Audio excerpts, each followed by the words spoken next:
The next item of business is consideration of Business Motion 5665 in the name of Joe Fitzpatrick on behalf of the Parliamentary Bureau, setting out a revision to business programme for today. I would ask any member who wishes to speak against the motion to press the request to speak button now. And I call on Joe Fitzpatrick to move motion number 5665. Thank you, Presiding Officer. Moving just to confirm that this revision to business will allow for a ministerial statement on horse meat substitution in Europe. Thank you, Minister. No member has asked to speak against the motion. Therefore, I will now put the question to the Chamber. The question is that motion number 5665 in the name of Joe Fitzpatrick be agreed to. Are we all agreed? The motion is therefore agreed to. The next item of business is topical questions. Question number 1, Christina McKelvey. Thank you very much, Presiding Officer. To ask the Scottish Government what implications the agreement on the EU financial framework for 2014-2020 has for the allocation of structural funds in Scotland. Cabinet Secretary Nicola Sturgeon. The recent agreement of the multiannual financial framework by the European Council could have significant implications for the allocation of structural funds in Scotland. The framework contains detailed arrangements for allocating structural funds according to unemployment, youth unemployment, regional GDP, total regional population, population density and other technical factors. The UK's overall allocation for 2014-20 will fall by approximately 6%.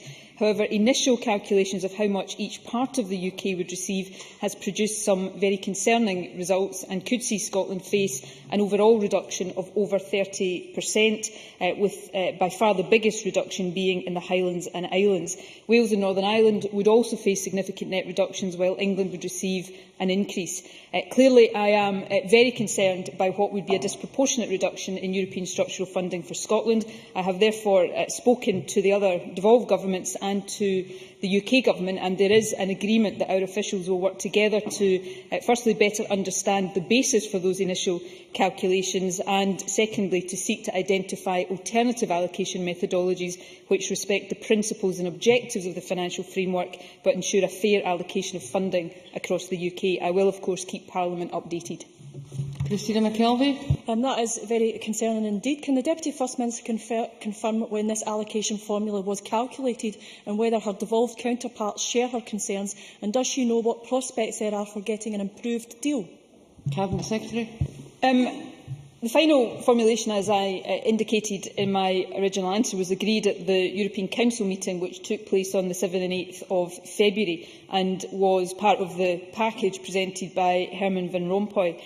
Although, of course, we would have had earlier versions of the methodology, it wasn't possible to accurately estimate regional receipts in advance of the final formula being agreed, and final budget figures, of course, being agreed, which happened at the European Council. The devolved administrations, I think it's fair to say, all have an interest in securing a fairer allocation of funds within the UK, although different nations in the UK will have slightly different emphases and different interests. We are working together to identify a solution that is suitable for us all. And as I said earlier on, I spoke to the UK Minister responsible, Michael Fallon, last week, and he too indicated a willingness to discuss how we could reach a fairer allocation. So, in response to the last part of Christina McKelvey's question, I would say the prospects are good, and I'm optimistic that we can get to a much better and fairer allocation, but there's work to do to get there, and I will keep Parliament updated on the progress of that work. Ms McKelvey. Thanks very much. Can the Deputy First Minister maybe give us a bit of an insight into whether the agreement reached by Member States, other Member States, and have other Member States secured different deals? Cabinet Secretary.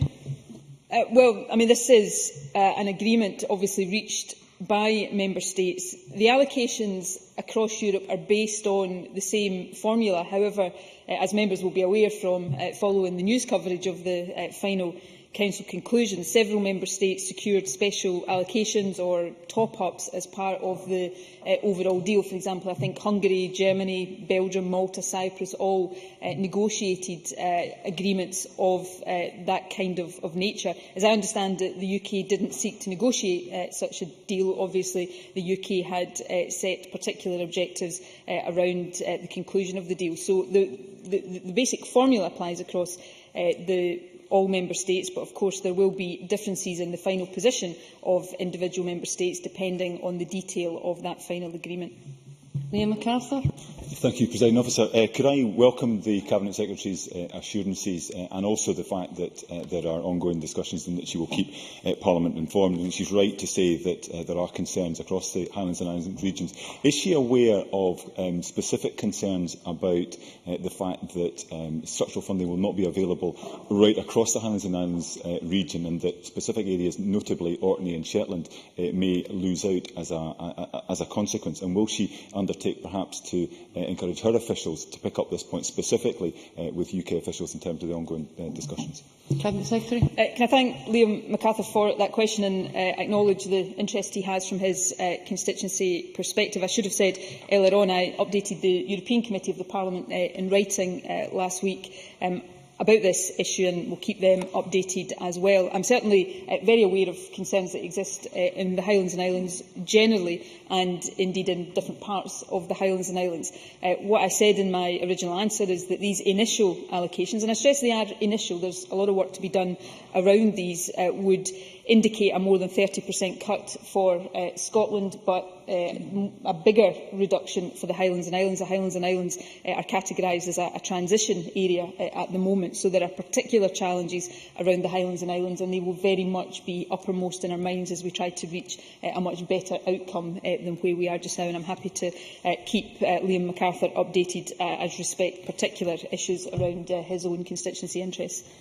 Question number 2, Jim Hume. Thank you. To ask the Scottish Government what support it provides to NHS boards for the delivery of paediatric services.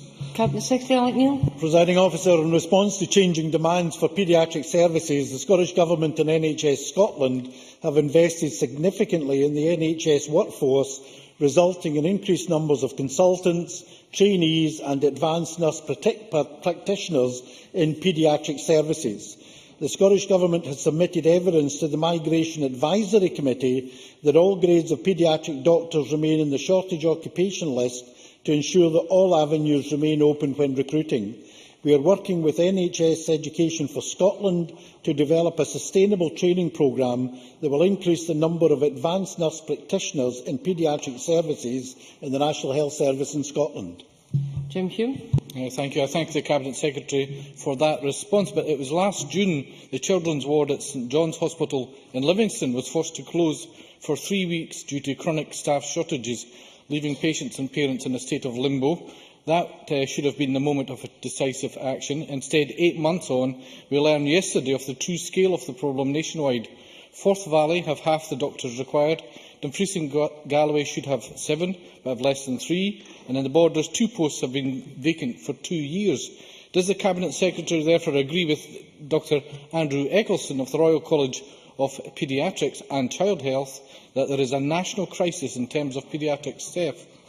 Cabinet Secretary. Presiding Officer, there is an international shortage of paediatric consultants. Despite that, we have increased the number of paediatric consultants operating in Scotland by 34% since we came to power in 2007.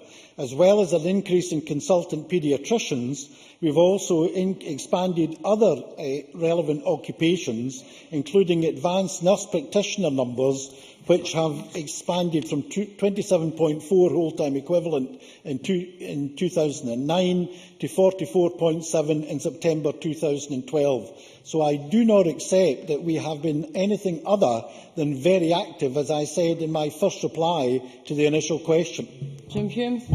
I thank the Cabinet Secretary for that, but its consultants themselves are beginning to question the future of vital paediatric services in communities across Scotland. The last time the Cabinet Secretary was confronted by uncomfortable headlines, he was concerned enough to produce an emergency action plan worth £1 million. As it seems to be headlines that motivates him into action, can he advise this Chamber on when the action plan on addressing paediatric staff shortages will be produced, how much funding he is willing to allocate, and will he assure us that no paediatric services in Scotland will close? Cabinet Secretary. Presiding Officer, I think Mr Hume has a cheek, given that he represents a party who are in government cutting the budget by 8% for revenue and 26% for capital here in Scotland.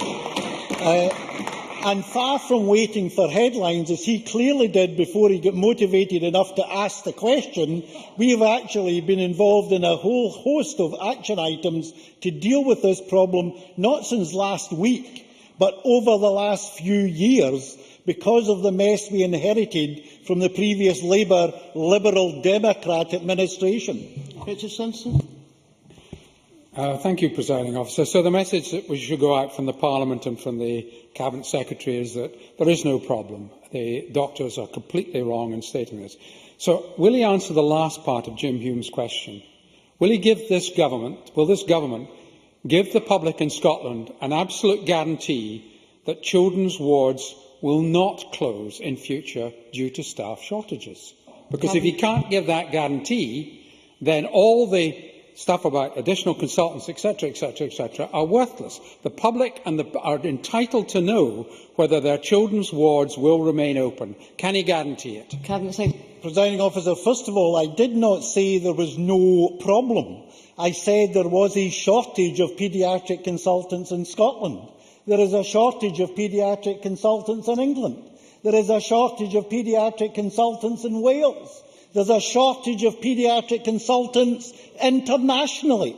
It is an international problem, made worse by the fact the last Labour government had followed a right-wing agenda on immigration and cut off opportunities to recruit people from outside the EU. And I don't think, therefore, Mr Simpson is in a very good position to criticise. And can I say, as evident by the action I've taken to keep St John's paediatric services going 24/7, I am absolutely committed to maintaining the quality and the quantity of paediatric services throughout Scotland. Aileen MacLeod. Thank you, Presiding Officer. Given that it is, of course, the responsibility of NHS boards to plan and deliver clinical services, and to do so taking account of local demands, demographic changes and other relevant local issues, can the Cabinet Secretary clarify again how many actual consultants there are specialising in paediatrics employed by the NHS currently, and how this compares to the number when the SNP first came into office in 2007?